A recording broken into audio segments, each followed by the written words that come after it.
Okay, so got the robot here doing some binocular face detection.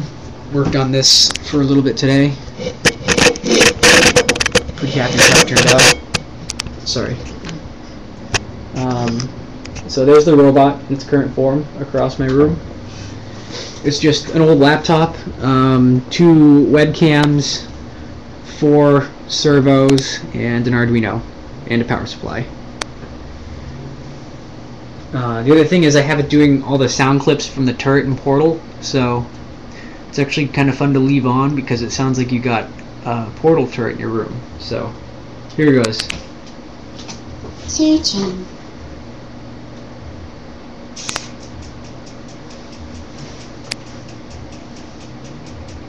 Searching. Yeah, so it found me.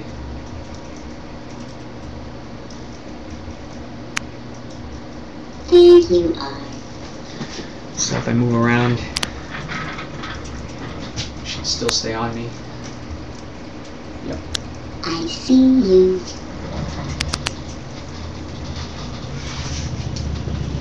And if I go out of its field of view, then it should be able to locate me.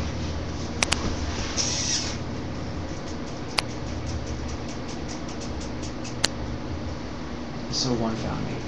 Here we go. There you are. So that's pretty much it. Goodbye.